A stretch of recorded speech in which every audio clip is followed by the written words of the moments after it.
ለወያናው ከተናምጪ ለሚስተር አሰግድ ለአቶ አስቶን ቪላ ተጫዋቾችን ቆዳቸውን ገባህ መርምረህ ነው አጣርተህ ከዚህ በፊት ራሳቸው ላይ አግብተው የሚያውቁ ከዚህ በፊት ከወያላ ጋር ምንም አይነት ግንኙነት ያላቸው ተጫውተው የሚያውቁ ምናምን ከዚህ በፊት ከአንተ ጋር ምንም አይነት የኮንትራት ችግር ያለባቸው ፋይላቸውን አጣርተህ ግልባጭ ለኔ ከዛ አንዱን ፍሬ ነው ሆልም ፈልጋለሁ አንዱን ፍሬ አስለቀቃለሁ አለ ለቋጠሩ ያለዛ ፍሬ እንጂ ነው አባቴ ፍሬ እንጂ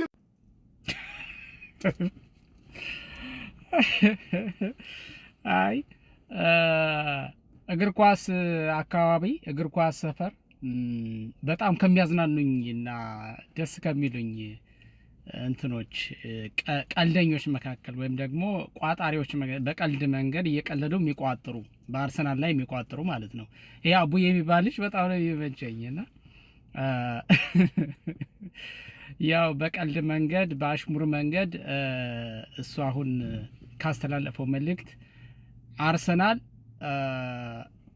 የሚተችበትን ሰሞኑ ሙድ የሚያዝበት ነገር አሁን የሆነ ጊዜ የማዕዘን ምት ካላገኘ በስተቀር የቆሙ ኳሶች ካልሆነ በስተቀር አርሰናል ጎል አያስቆጥርም እያሉ የሚተቹ የሚዘባበቱ አርሰናል እኮ በቃ ይሄን ለምሳሌ ሴት ፒስ ነው ሚስተር ሴት ፒስ ምናምን እንደዚህ አይነት ነገር ተሰጥቶት ነበር። አሁን ደግሞ ሚስተር ኦንጎል እየተባለ ነው።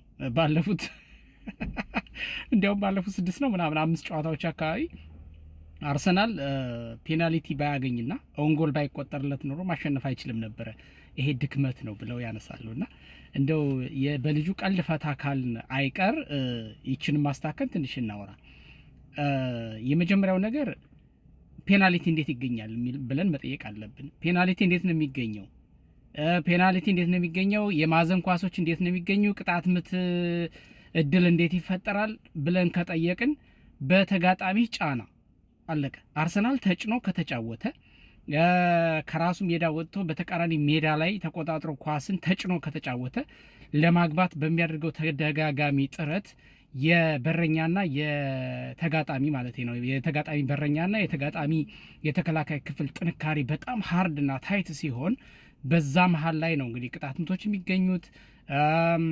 ኳሶች በተከላካዮችና በበረኛ ተጨርፈው ሲወጡ ማዕዘን ምቶች የሚገኙት። ስለዚህ ሁለቱም የፔናልቲ ሆነ ቅጣት ምት ወይም ደግሞ የማዕዘን ምት በተመሳሳይ መንገድ የሚገኙ ናቸው። ስለዚህ አርሰናል ፔናልቲ የሚያገኝ ከሆነ ብዙ ቅጣት ምቶችን ፍጹም ቅጣት ምቶችን የሚያገኝ ከሆነ የማዕዘን ምቶችን የሚያገኝ ከሆነና የቆሙ ኳሶችን የመጠቀም እድሉ ሰፊ ከሆነ ተጭኖ ይጫወታል ማለት ነው። ተጋጣሚን አጨናንቆ በቃ መፈናፈኛ አሳጥቶ ይጫወታል ማለት ነው።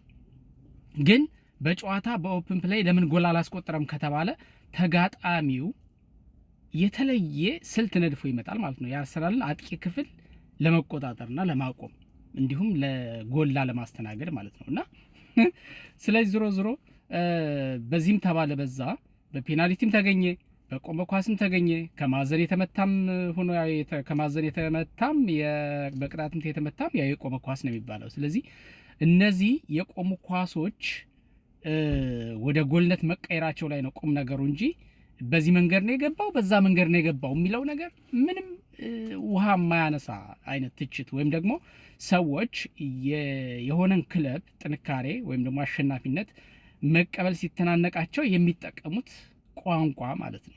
ሌላ ምንም ትርጉም ሊሰጠው አይችልም። ስለዚህ በዚህም ተባለ በዛ ቅጣት ምት አግኝተህ አሸነፍክ፣ የማዕዘን ምት ተጠቅመህ አሸነፍክ፣ ምንም ሆነ አሸነፍክ ነው ጥንካሬህን ነው የሚያሳየው። ብቻ የሆነ መንገድ ተጠቅመሃል፣ የሆነ መንገድ ተጠቅመህ ደግሞ ከተጋጣሚ በልጠት አይተሃል ማለት ነው። የእግር ኳስ ቋንቋ የእግር ኳስ ትርጓሜ ይሄው ነው። ከዚህ የተለየ ነገር የለውም እንጂ በኦንጎል እኮ ነው ያሸነፋችሁት፣ በቅጣት ምት እኮ ነው ያሸነፋችሁት፣ በማዕዘን ምት የቆመ ኳስ እኮ ሴት ፒስ ነው ምናምን እንደዚህ ባል ነገር የለም አባቴ። እግር ኳስ የትን ፍጪው ዱቄቱን አምጪው ነው። በየትኛውም መንገድ ማሸነፍ ነው። አርሰናል እንደው ወዳጄ መንሱር አብዱልቀኒ የሆነ ትንታኔ ሲሰጥ ሰማሁት የሆነ ሰዓት ላይ የአንድን ጋዜጣ ዋቢ አድርጎ አስቀይሞህ የሚያሸንፈውን አርሰናል አሁን እያየን ነው አይነት ነገር ማለት ነው። ከዚህ በፊት አርሰናል ውበት ያለው በጣም ኢንተርቴን የሚያደርግ ይሄ ቶታል ፉትቦል የሚባለው አጫጭር ይሄ ምንድነው ያጫጭር ቅብብል ይሄ ኳስን እግር ውስጥ ከተጫዋቹ እግር ውስጥ ብዙም ሳትርቅ ቲኪታካ አይነት ነገር ወደዛ ይሄ ባርሴሎና የሚታወቅበት ወደዛ የቀረበ ኳስ አርሰናል በቃ 90 ደቂቃውን በደንብ ኳሱን አንሸራሽሮት አሽሞንሙኖት ምን ብሎት ግን መጨረሻ ላይ ይሸነፋል። እንደዛ አይነቱ አርሰናል ነበርና ውቡና ለፍስፍሱ አይነት ነገር ማለት ነው። አሁን ደግሞ አስቀያሚውና ውጤታማው በቃ እኛ ምን መርጠው ይሄንን ነው። እኛ ብቻ ሳንሆን እንደ ደጋፊ ሁሉም የክለቡ ደጋፊና የክለቡ ማህበረሰብ የሆነ አካል ሁሉ ውብ እግር ኳስን ተጫውቶ ከሚሸነፍ ቡድኑ ውብ ያልሆነውን ተጫውቶ ውጤቱም 3 ነጥቡን ማምጣት አዘም ታይም ደግሞ ለዋንጫ መድረስ ወይም ዋንጫ ማምጣት እንደዛ የሚባለው ነገር ነው። እንትኑ ብዙ ጊዜ የጆዜ ሞሪኖን የሚተቹ ብዙ አካላት